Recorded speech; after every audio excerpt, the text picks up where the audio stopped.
감사합니다. 오늘 하나님께서 우리에게 주시는 말씀 보겠습니다. 마태복음 7장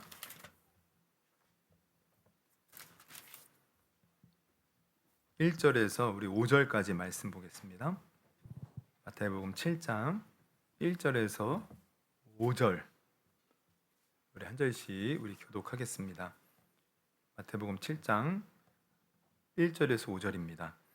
비판을 받지 아니하려거든 비판하지 말라. 너희가 비판하는 그 비판으로 너희가 비판을 받을 것이요 너희가 헤아리는 그 헤아림으로 너희가 헤아림을 받을 것이니라. 어찌하여 형제의 눈 속에 있는 티는 보고 내 눈 속에 있는 들보는 깨닫지 못하느냐. 보라, 내 눈 속에 들보가 있는데 어찌하여 형제에게 말하기를 나로 내 눈 속에 있는 티를 빼게 하라 하겠느냐. 같이 읽겠습니다. 외식하는 자여, 먼저 내 눈 속에서 들보를 빼어라. 그 후에야 밝히 보고 형제의 눈 속에서 티를 빼리라. 아멘. 아멘. 네, 감사합니다. 우리 마태복음 7장 1절에서 5절을 우리가 읽었는데요. 이 본문을 근거로 하여서 내 눈의 들보를 가리는 십자가의 은혜라는 제목으로 좀 말씀을 나누려고 합니다. 여러분, 제가 이렇게 신앙생활하다 보면 제가 이제 제 스스로 느껴지는 건데, 제가 이 신앙생활하면서 가장 방해가 되는 것이 무엇인가 봤더니, 물론 제가 지나온 이렇게 지난 날들을 보면 저는 항상 누군가가 나한테 이러한 아픔을 주고 상처를 줘서 그렇다라고 생각을 할 때가 많았고, 또 나는 열심히 하고 싶은데 교회가 내 마음대로 이렇게 안 되는 모습, 내 뜻대로 잘 안 되는 것 같아요. 내 마음에 안 들어. 그래서 교회를 탓할 때도 있었고, 또 제가 부사역자 할 때는요, 담임 목사님을 탓할 때가 많이 있었어요. 근데 제가 가만히 이렇게 뒤돌아서 보면, 또 제가 기도하고 말씀을 보면서 제 자신을 돌아보면 그게 문제가 아니었더라고요. 우리 신앙생활에 가장 문제가 되는 것은 바로 우리의 마음입니다. 마음. 우리 마음이 그 환경에 반응하는 우리의 모습.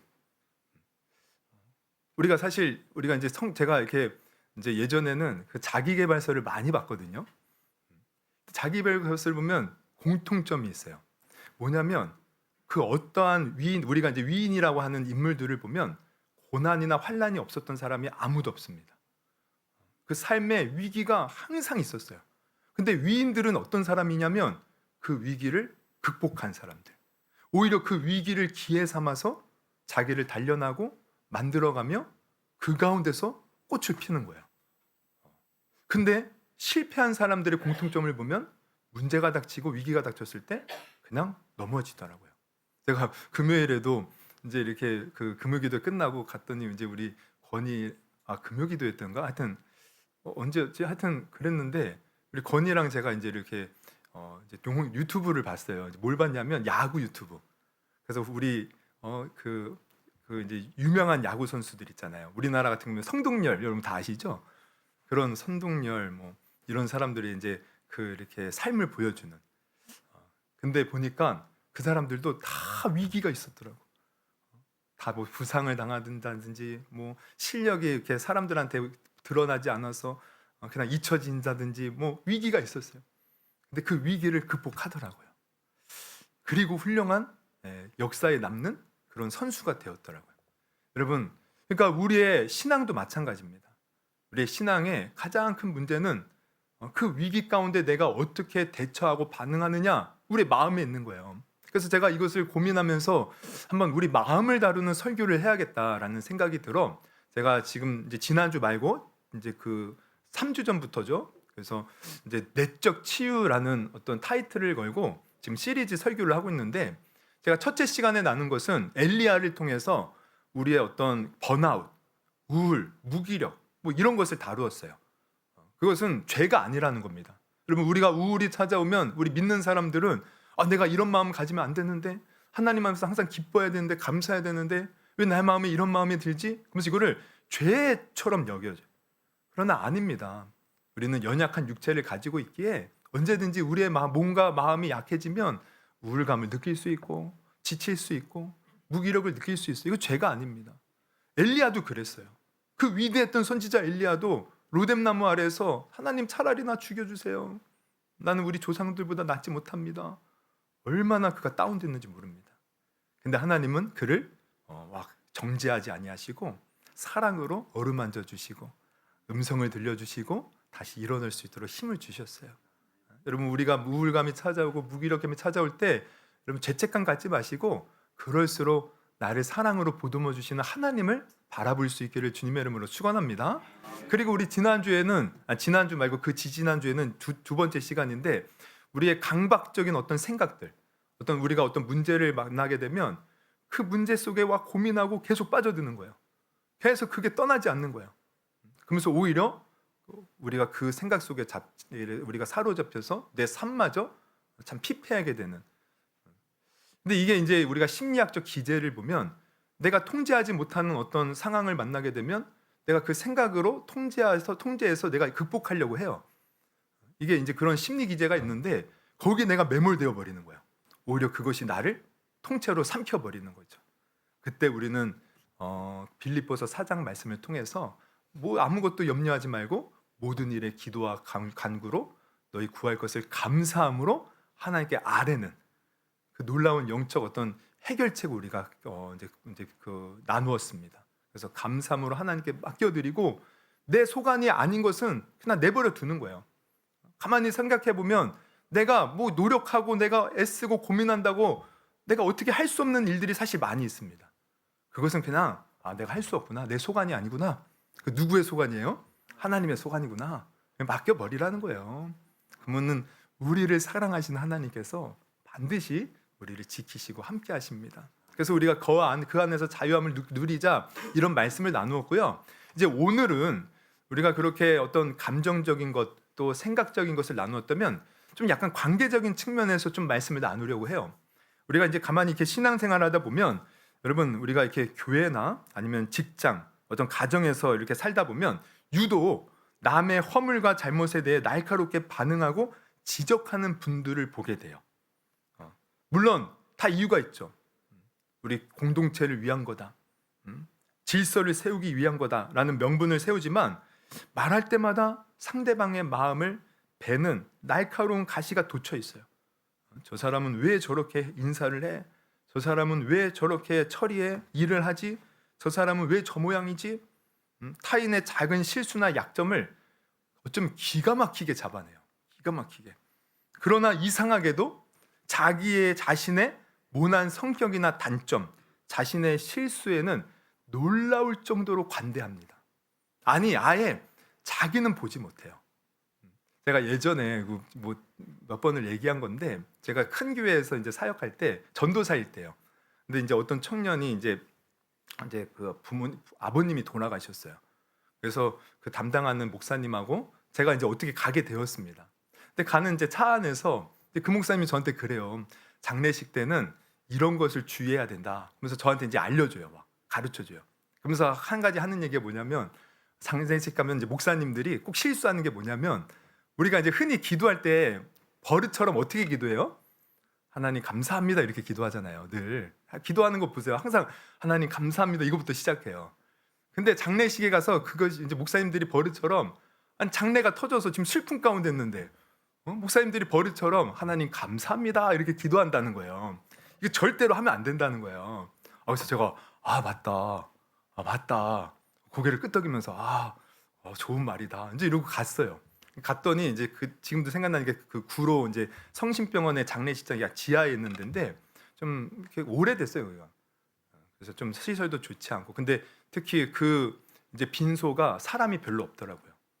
아마 이제 그 친인척들도 별로 없는 것 같고 그렇게 사람들이 없어서 굉장히 조용하게 이제 있는 그곳이에요. 그래서 이제 우리가 가서 저와 이제 성도들도 있고 목사님도 있고 그래서 목사님이 이제 위로의 말씀 전하고 우리 이제 그 유가족들을 위한 우리 문상 예배 드립시다 하면서 이제 목사님이 서서 이제 예배를 드리겠습니다. 기도하시겠습니다 한 거예요. 근데 목사님이 첫 마디가 하나님 감사합니다. 제가 그 감사합니다 하는데 깜짝 놀랐어요. 아니 여태 오면서 열변을 토하며 저한테 그러면 안 된다 해놓고서는 아니 본인이 감사합니다 이러는 거예요. 제가 이 모습을 보면서 우리는 남의 모습은 잘 지적하면서 정작 우리의 모습을 보지 못한다는 거예요. 이게 참 우리의 마음입니다 보면. 우리의 모습이에요. 그렇게 우리는 다른 사람의 단점이나 약점은 그렇게 잘 발견하면서 정작 우리는 보지 못한다는 거예요. 그렇다면 내 허물은 슬쩍 덮어두고 남의 잘못만 크게 확대해 보며 때로는 와 그것을 막 분노하고 왜 저러느냐, 이러한 나쁜 버릇은 도대체 어디서 오는 것일까? 왜 우리는 남을 지적하고 정죄하면서 정작 나의 모습은 보지 못할까? 오늘 말씀을 통해서 한번 이것을 진지하게 생각해 보고, 여러분 혹시 우리가 이런 모습들이 있다면 우리가 십자가의 은혜로 이러한 모습이 바뀌고 다른 사람의 약점이나 아픔, 허물을 볼 때 사랑으로 덮어줄 수 있는 그런 예수님의 마음을 품은 저와 여러분이 될 수 있기를 주님의 이름으로 축원합니다. 그러면 먼저 인간은 왜 그토록 남의 잘못에 민감하게 반응하고 지적질을 멈추지 못하는지, 먼저 내면적인 심리의 구조를 이제 생각해 보면, 제가 이제 특별 이게 내적 치유 뭐 그런 설교기 때문에 제가 심리학 얘기를 하는 거예요. 목사님은 맨날 설교할 때마다 심리학 얘기를 하나, 지금 특별하니까 지금 이제 다다음 주까지만 하고 안 할 거예요. 예. 너무 막 목사님 또 막 맨날 무슨 심리학 얘기하고 뭐 정신분석 얘기하고 뭐 설교할 때 왜 이상한 소리만 하냐고 막 그렇게 트집 잡지 말기 바랍니다. 예. 어쨌든 이게 우리가 지금 내면의 구조, 막 다른 사람의 잘못을 보면 어떤 사람은 굉장히 민감하게 반응할 때가 있어요. 이게 왜 그런가 이게 봤더니, 이게 이제 심리학, 특히 정신분석과 이제에서 이 현상을 분석을 했는데, 이게 뭐냐면 바로 투사라는 방어 기제예요. 투사. 이 투사라는 것은 영어로 프로젝션인데, 이게 어떤 거냐면, 여러분 우리가 옛날 영화관 가면, 지금도 아마 그런가 모르겠는데 영화관에서는 영사기를 쏘잖아요. 우리 필름이 있으면 이 필름 속에서 빛이 나가서 그 스크린에 비추는 거예요. 그래서 이 영사기, 옛날에 그 영사기를 오늘날로 뭐라고 하는지 아세요? 이 빔 프로젝터입니다. 이게 영사기예요. 그러니까 빔 프로젝트 기계에서 빛을 쏴서 스크린에 비추는 거죠. 이게 투사입니다. 프로젝션. 그러니까 이게 심리학에 오면 뭐냐면, 여러분 우리 마음에는 우리가 감추고 싶은 수치심, 또 상처, 또 나의 약점, 허물들이 있어요. 저만 있나 봐요. 여러분은 다 깨끗하시죠? 뭐 수치심, 뭐 남에게 이렇게 감추고 싶은 부끄러움 뭐 전혀 없으시죠? 다 천사 같아 보이셔요. 하여튼 저는 너무 많아요. 이게 수치심도 많고 부끄러운 일도 많고 약점도 많고. 근데 이게 사실 우리가 이것을 내가 스스로 내 그 모습을 인정하기에는 이게 너무 가슴 아픈 일들인 거예요. 그래서 우리는 애써 이것을 감추려고 해요. 근데 감추면 되는데, 이것을 어떤 이제 현상이 벌어지냐면, 나는 이것을 감추면서 누군가 이러한 모습을 보이잖아요. 그러면은 그것을 이제 민감하게 반응하는 거예요. 그러니까 내 모습을 그 사람에게 투사하는 겁니다. 그래서 나의 그 아픔, 나도 이걸 고치고 싶은데 이게 안 되니까 그 사람, 상대방이 그 모습을 볼 때 내 모습을 투사해서 그 사람에게 민감하게 반응을 해서 그 사람의 잘못을 지적하고 그 사람에게 분노를 표출하고 막 우리가 이렇게 화를 내고 하는 거죠. 이게 이제 투사입니다. 그러니까 우리 인간은 누구나 다 감추고 싶은 그런 수치스러운 어떤 모습이나 상처가 있어요. 나는 열등해, 나는 도덕적으로 흠이 있어, 나는 사랑받지 못해. 이거를 보는 것은 너무 고통스러운 일인 거예요. 이때 이제 심리학적 용어로 보면 마음 기제, 이제 방어 기제가 작동을 하는 거죠. 내 안에 있는 그 수치스러운 약점을 직면하는 대신 타인이라는 스크린을 찾아서 거기에 약점을 쏘아 올리는 거예요. 그러면서 이제 그 사람에게 손가락질하고 호통을 치는 거죠. 저 사람 왜 저렇게 이기적이야? 근데 사실 내가 이기적인 거예요. 저 사람 왜 이렇게 사랑이 없어? 근데 사실은 내가 사랑이 없었던 거예요. 저 사람은 왜 저렇게 행동을 해? 저거 잘못됐어. 뭔가 무슨 아주 민감 반응을 보여요. 근데 알고 보니까 그게 다 내 모습이었던 거예요.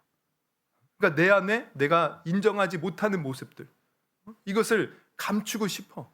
그래서 어쩌면 더 그 사람을 통해서 막 비난함으로 말미암아 내 안에 있는데 나는 마치 없는 것처럼, 나는 깨끗한 것처럼, 나는 도덕적이고 윤리적인 것처럼 그렇게 행동하는 것.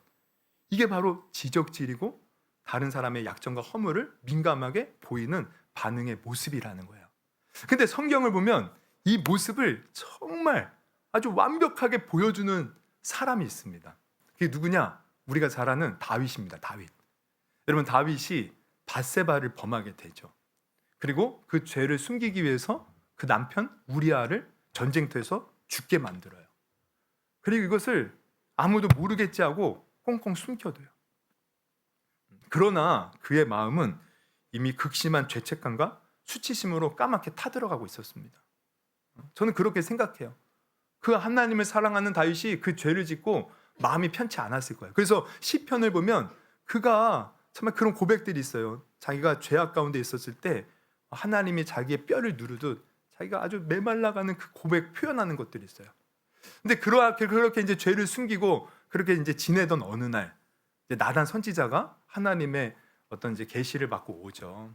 그래서 다윗에게 어떤 얘기를 하냐면 하나 이제 이야기를 해요. 어떤 마을에 어떤 성읍에 두 사람이 있었습니다. 한 사람은 부유하여 양과 소가 심이 많았고 다른 사람은 가난하여 자식처럼 키우는 암양 새끼 한 마리뿐이었습니다. 근데 어느 날 이 부잣집에 손님이 왔어.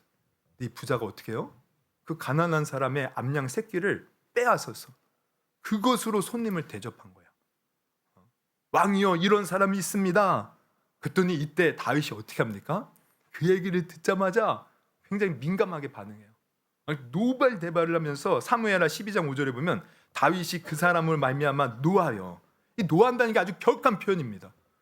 다윗에게 이르되 여호와의 살아계심을 두고 맹세하노니 이 일을 행한 그 사람은 마땅히 죽을 자라. 뭐 그거 했다고 죽을 것까지 있습니까? 벌을 주면 되지. 근데 그 사람 죽어야 된다. 당장 끌고 와라. 아주 격한 반응을 보이는 거예요. 격한 반응. 왜 격한 반응을 보입니까? 사실 자기가 그 모습이었던 거예요. 자기 안에 그 죄가 있었던 거예요. 그 숨기고 싶은 죄, 이것을 그 사람에게 투사해서 마치 자기는 깨끗한 척, 아닌 척 그렇게 얘기함으로 자기를 가렸던 거죠. 그러자 나단이 얘기를 합니다. 뭐라고 해요? 12장 7절에 나단이 다윗에게 이르되 당신이 그 사람이라. 당신이 그 사람이라. 여러분, 오늘 우리가 이 나단의 말 우리가 들을 수 있기를 주님의 이름으로 축원합니다. 우리는 남을 지적하고 남을 판단하기 전에 내 안에 이러한 하나님 앞에 죄 지은 모습들, 약한 모습들, 이것을 먼저 볼 수 있는 눈이 열려야 돼요. 그래서 이제 오늘 본문으로 오면 예수님이 바로 오늘 본문이 이걸 보여주는 거예요. 예수님 오늘 본문을 보면 먼저 1, 2절에 예수님이 뭐라고 하십니까? 비판을 받지 아니하려고 좀 비판하지 말라. 우리 2절 같이 한번 읽어보겠습니다. 시작. 너희가 비판하는 그 비판으로 너희가 비판을 받을 것이요 너희가 헤아리는 그 헤아림으로 너희가 헤아림을 받을 것이니라. 예, 여기서 이제 비판하다라는 단어를 헬라어로 보면 이제 크리노라는 단어인데 이는 그냥 우리가 이제 이제 그런 말을 하죠. 우리 뒷담화 깐다. 또 뭐라 그러죠? 뒷담화 깐다를 호박씨 깐다. 뭐 이러잖아요. 그러면서 막 흉보고. 저도 예전에 중학교 2학년 때 동네에 어떤 한 친구를 동네 애들이 모여가지고 그렇게 흉을 봤어요. 특히 그때 이제 우리가 막 축구에 빠져갖고 맨날 동네 애들이 축구를 했는데 걔가 행동이 느린 거예요. 뭘 시켜도 제대로 공을 못 차고 골키퍼를 시켜도 맨날 알까기 해갖고 골 먹고 그래서 우리가 맨날 그 친구를 막 뒷담화를 깠어요. 호박씨를 까고. 근데 나중에 하나님이 그때는 제가 뭐 믿음이 좋은 건 아니었는데 그 친구가 외로이 슬피 우리가 그렇게 왕따시키고 할 때 우는 모습을 제가 봤어요. 너무 마음이 아파서 저는 그때부터 남을 호박씨까지 말아야겠다 그런 다짐을 했습니다. 그래서 그 친구랑 좀 잘 이렇게 친하게 지냈는데 근데 이제 여기서 비판은 단순히 그렇게 남을 뭐 놀리고 흉보고 이런 게 말하는 게 아니에요. 이게 사실 법적 용어입니다. 이것은 법적으로 완전히 정죄를 하는 거예요. 즉 내가 판사의 자리에 앉아서 너는 이렇게 잘못했으니 너는 징역 몇 년, 너는 이렇게 잘못했으니 벌금이다. 우리 사실 그러거든요. 저 인간은 지옥 갈 놈이야. 우리가 판단을 해요. 이게 지금 비판하다는 거예요. 근데 예수님은 비판하지 말래요. 이렇게 판단하지 말래요. 정죄하지 말래요. 왜냐하면 우리가 판단할 권한이 없기 때문에 그렇습니다. 그래서 판단을 그렇게 하면 우리가 오히려 하나님 앞에 그 일로 말미암아 판단을 받고 정죄를 받을 것이다. 그러니 하지 말래요. 그러면 왜 우리가 이렇게 하나님이 싫어하는 일을 할까요? 왜 우리가 서로를 바라볼 때 정말 때로는 저 사람을 우리가 은근히 막 판단하고 정죄하고 저 사람은 잘못됐어 막 낙인을 찍고 왜 이럴까요? 그것을 이제 예수님이 3, 4절부터 알려주셔요. 3, 4절에 보면은 이렇게 또 말씀하시죠. 우리 같이 한번 읽어봅니다. 시작. 어찌하여 형제의 눈 속에 있는 티는 보고 내 눈 속에 있는 들보는 깨닫지 못하느냐? 보라, 내 눈 속에 들보가 있는데 어찌하여 형제에게 말하기를 나로 내 눈 속에 있는 티를 빼게 하라 하겠느냐? 우리가 남을 판단하는 결정적인 이유는 딱 하나입니다. 우리의 들보를 못 보는 거예요. 들보. 그러니까 예수님이 지금 형제의 티, 눈 속에 있는 티는 보면서 왜 너의 들보는 보지 못하니 하는데, 이 티는 뭐냐면 이 티는 말 그대로 티, 먼지 이겁니다. 당시에는 이렇게 농사를 지면서 이제 그렇게 뭐 한다고 그러죠? 이거를 키질을 하잖아요. 그러면 거기에 이렇게 볏짚 그 먼지들이 날려요. 그럼 눈에 이렇게 잘 들어가요. 바로 그걸 말해요. 그 작은 눈에 이렇게 들어가는 것. 근데 이거는 잘 보면서 지금 예수님이 하는 말은 들보. 들보라는 것은 뭐 쉽게 말하면 이런 기둥 같은 걸 말합니다. 옛날에는 나무를 지니까 나무 기둥, 집안에 이 나무 큰 통나무 기둥, 이 들보. 근데 예수님은 너 안에는 그 작은 티보다 더 큰 엄청난 들보. 그러니까 이 티라는 것은 다른 사람의 작은 허물과 약점, 실수예요. 들보라는 것은 내 안에 있는 엄청난 하나님 앞에 큰 죄악들을 말해요. 그러니까 내 죄는 가득 넘치는데 다른 사람의 그 작은 약점 고쳐보겠다고. 그럼 여러분 생각해봐요. 실제로 정말 내가 들보를 이렇게 눈에 끼고 있어. 다른 사람은 티가 들어갔어. 근데 내 들보를 끼고서는 다른 사람 티를 빼겠다고 핀셋으로 막 하다 보면 내 들보가 오히려 그 사람을 치고 그 사람에게 상처 주는 것 아니겠습니까? 이 얘기하는 거죠, 예수님이. 너 들보가 있어서 그렇다. 그러니까 중요한 것은 이 들보를 우리가 보지 못하는 거야. 보지 못하니까 다른 사람의 티만 보이는 거예요. 그래서 이것을 예수님은 다음 구절에 보면 뭐라고 하냐면 외식하는 자다 그래요. 외식하는 자요. 5절 볼까요? 우리 5절도 같이 한번 읽어봅니다. 시작. 외식하는 자요. 먼저 내 눈에서 들보를 빼어라. 그 후에야 밝히 보고 형제의 눈에서 티를 빼리라. 이 재밌는 건 제가 이제 이 설교 준비하다가 봤는데 외식하는 자를 헬라어로 보면 히포크리테스예요. 이게 뭐냐면 당시에는요 이제 연극을 하면 이렇게 배우들이 가면을 쓰고 연극을 했어요. 그러니까 이 히포크리테스가 바로 가면을 쓰고 연극하는 배우입니다. 그러니까 자기의 본 모습은 가리고 어떤 배역을 맡아서 가면을 쓰고 이렇게 살아가는 것. 그러니까 내 안에 들보가 있어서 내가 죄인이에요. 근데 마치 나는 의로운 척, 나는 죄가 없는 척 가면을 쓰고 다른 사람의 죄만 지적하는 거예요. 지금 예수님이 이거 말씀하십니다. 그래서 이거 어떻게 해요? 먼저 너는 들보를 보고 이 들보를 빼내야 된다는 거예요. 우리 안에는 죄를 보고 하나님 앞에 나아가서 겸손하게 그 죄를 회개하고 우리 죄가 먼저 용서받는 것이 중요하다는 거예요. 그리고 나서 다른 사람의 티를 빼는 거. 이때 이제 티는요 비판 정죄가 아닙니다.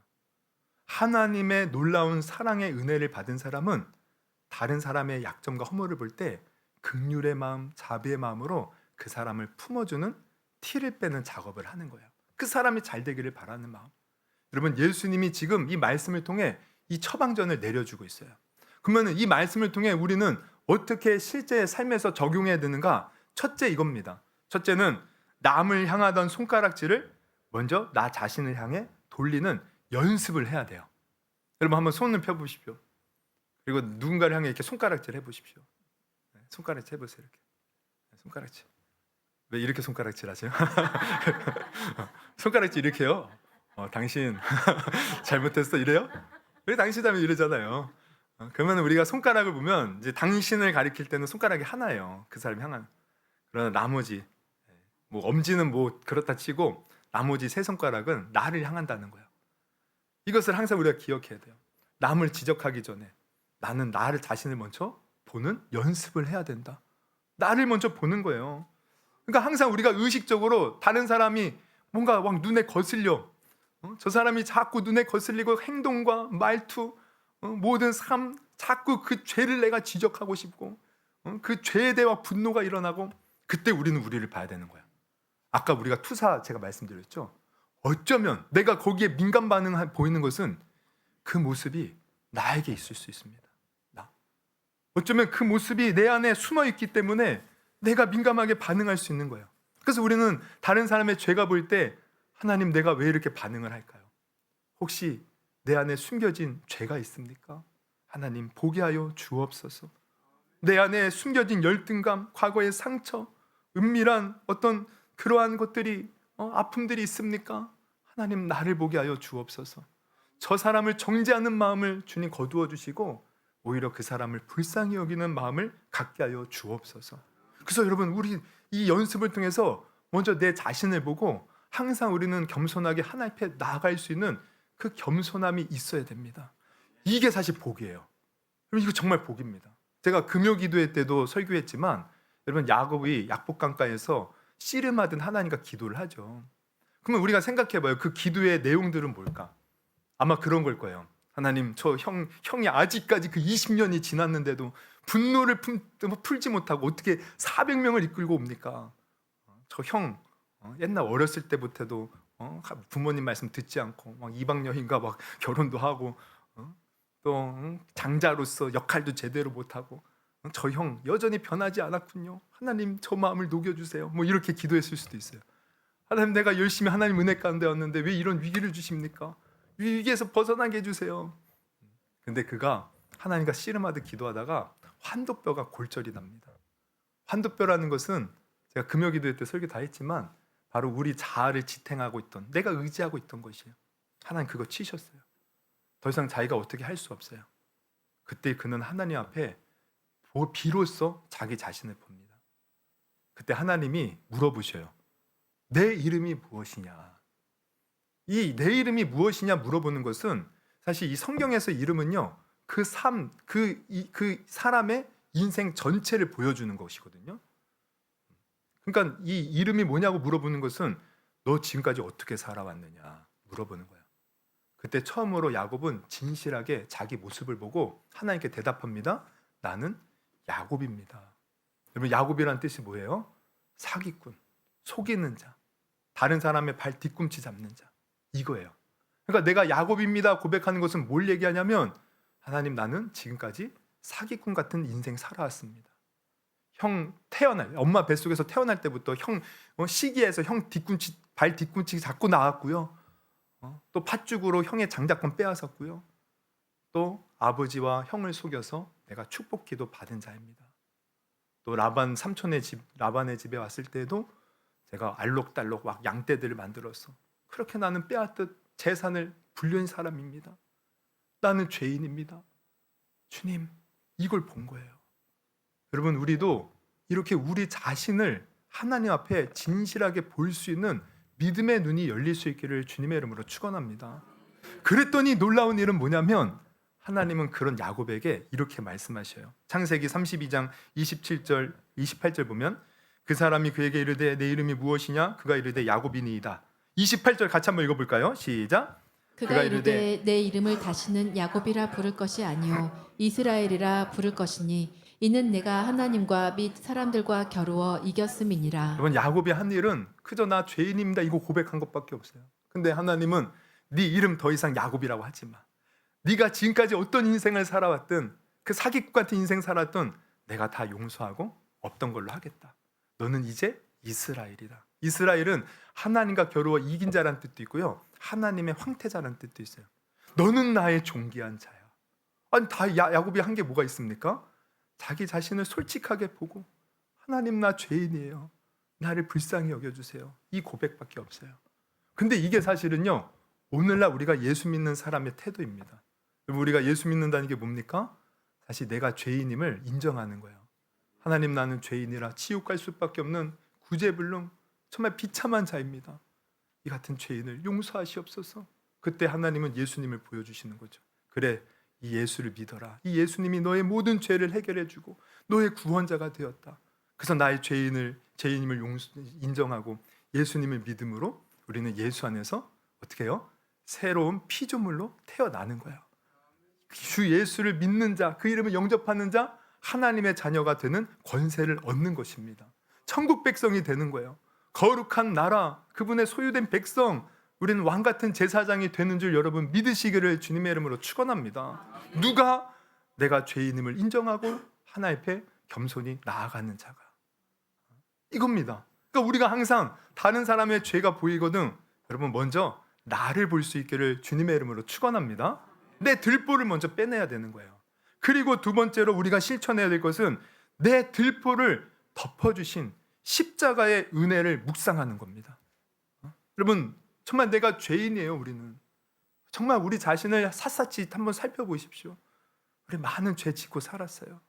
걸리지만 않았을 뿐이지, 감옥에만 안 갔을 뿐이지, 수없이 많은 사람들을 욕했고 수없이 많은 우리가 우리 사회 규범들을 저는 지금도 막 운전하다 보면 수도 없이 어기기도 하는데 어기면 살아요. 우리도 잘하는 거 별로 없어요. 보면 우리도 집안에서 게으를 때도 많고 직장에서도 남 속이면서 일할 때 많아요. 이런 우리의 죄악된 모습들. 근데 주님은 그 십자가의 은혜로 내가 대신 죄로 말미암아 죽어야 되는데 예수님이 대신 십자가에서 피 흘려 죽으심으로 우리의 죄를 다 해결해 주시는 은혜를 베푸셨다는 거예요. 이 십자가를 바라보는 거예요. 묵상하는 거예요. 그러면 우리는 더 이상 다른 사람에게 뭐라고 할 수가 없습니다. 여러분 이 비유를 가장 예수님이 여기에 대해서 이제 비유로 말씀하신 아주 유명한 그 이야기가 있죠. 바로 10,000달란트 탕감받은 자의 이야기예요. 이 10,000달란트라는 것은 정말 어마어마한 돈입니다. 당시에 이거는 평생 갚아도 못 갚을 돈이에요. 그래서 임금이요 이 10,000달란트를 다 없던 걸로 탕감해줘요.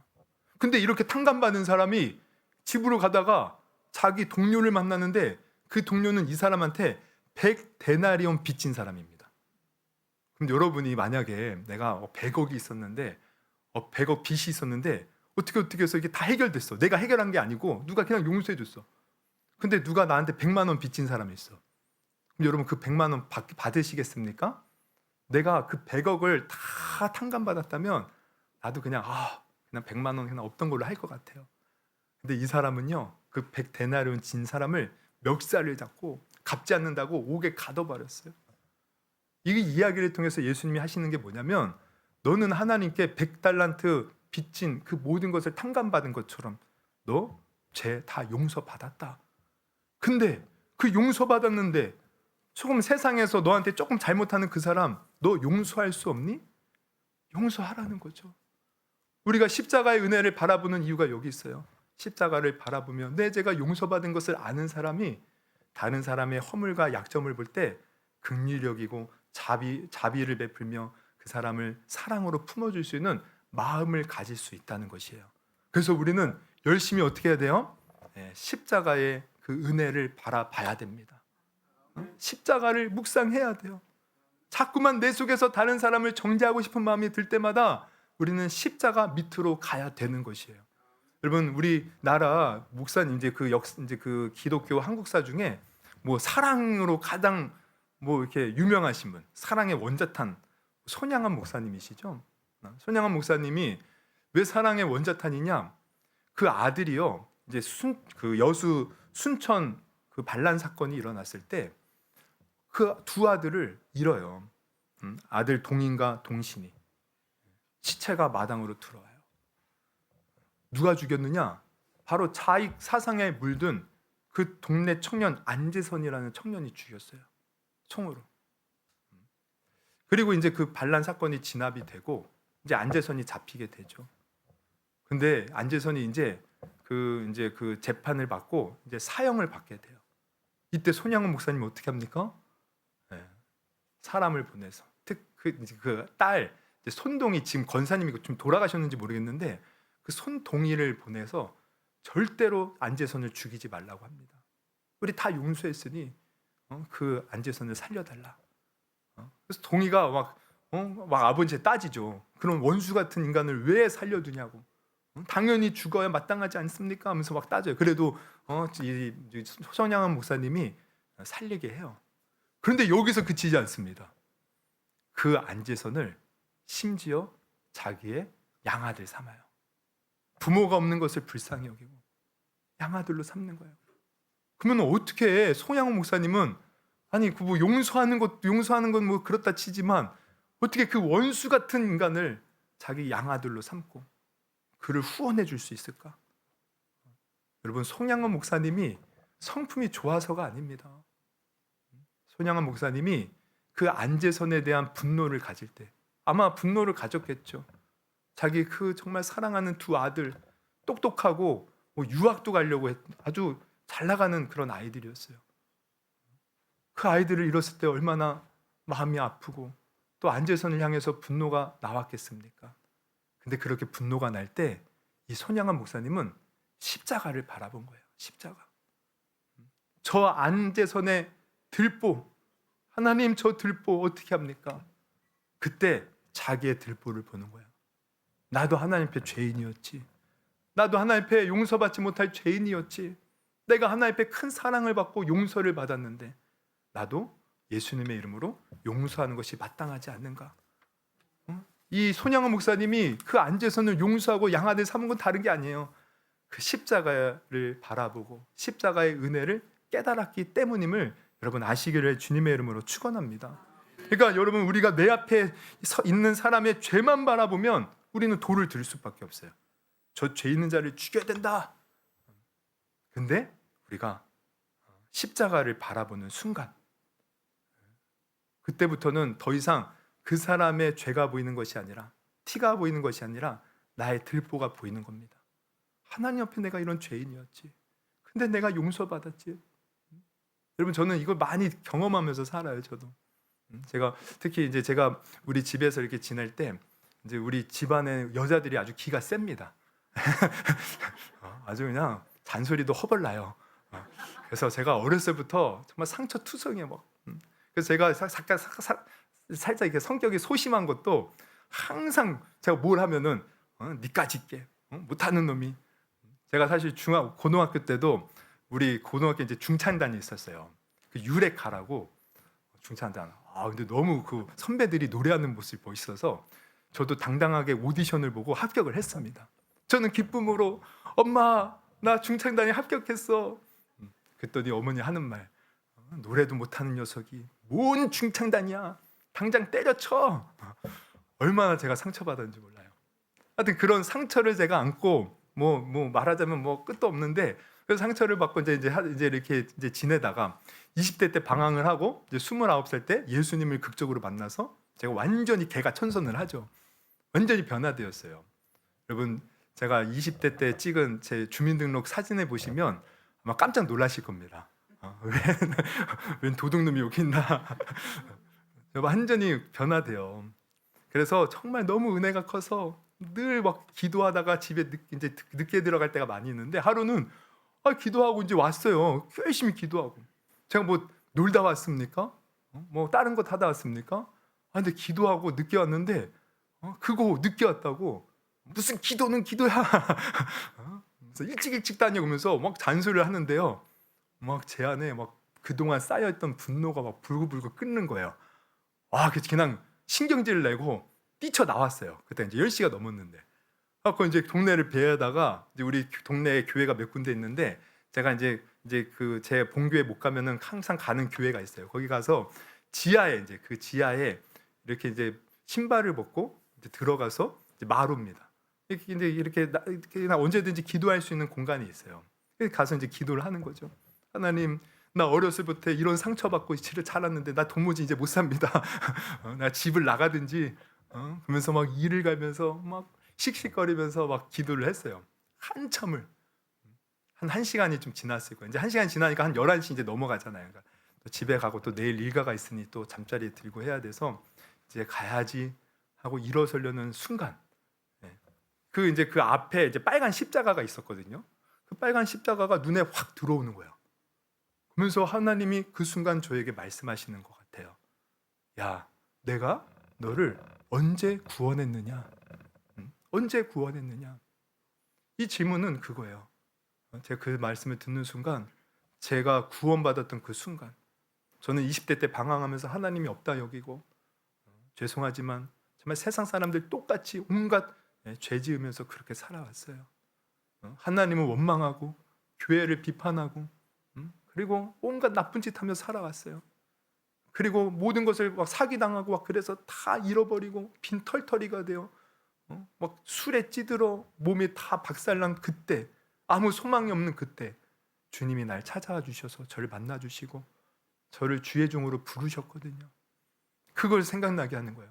제가 대답합니다. 하나님, 내가 가장 죄인일 때, 나는 용서받지 못하고 지옥과 마땅할 그러한 죄인일 때 주님이 저를 만나 주시고 저를 사랑해 주셨죠. 내가 너를 그렇게 죄인 되었을 때 사랑해 주고 너를 용서해 주었는데, 너를 낳고 너를 사랑으로 길러준 그 엄마 말 한마디에 너는 그것이 용서가 안 되어서 그렇게 마음 상해 지금 나한테 있니? 그 말을 하는데요, 어머님께서 저에게 베풀어 준 은혜가 생각나면서 그냥 잘못했습니다 하나님, 잘못했습니다 하나님, 눈물 회개의 기도가 나오더라고요.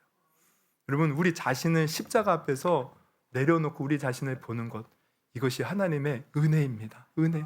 이때 우리는 다른 사람을 정죄하는 눈에서 벗어날 수 있어요. 여러분, 다른 사람을 정죄하고 비판하는 것, 예수님 분명히 말씀하셨습니다. 그거 하나님의 뜻 아니라고. 우리가 해야 될 것은 같은 형제자매로서 누가 잘못이 있을 때 보듬어주고 그 사람이 정말 잘못해서 벗어날 수 있도록 아껴주고 그 사람이 잘 될 수 있도록 기도해 주는 것인데, 그 사람 그렇게 할 수 있는 비결이 뭐냐? 내가 십자가에 나가서 내 들보가 십자가의 은혜로 해결된 사람만이 다른 사람을 진정으로 사랑하고 품어줄 수 있다는 것이에요. 여러분, 오늘 여러분의 마음속에 유독 용서가 되지 않고 만나기만 하면 날카로운 비판의 손가락질이 나가는 타인의 모습이 있습니까? 내 힘으로는 남의 눈에 있는 티를 빼줄 수 없고 내 힘으로는 그 못난 성격을 고칠 수 없어요. 십자가 앞에 나가 그 놀라우신 하나님의 은혜를 다시금 깨달을 수 있는, 다시금 그 은혜를 누릴 수 있는 저와 여러분이 되기를 주님의 이름으로 축원합니다. 여러분, 말씀을 정리합니다. 여러분, 오늘 우리는 우리의 눈 속에 있는 들보를 보지 못한 채 타인의 티를 향해 손가락질하던 숨겨진 방어기제, 이게 뭐라고요? 투사였어요. 투사. 내 안에 있었던 거예요 원래.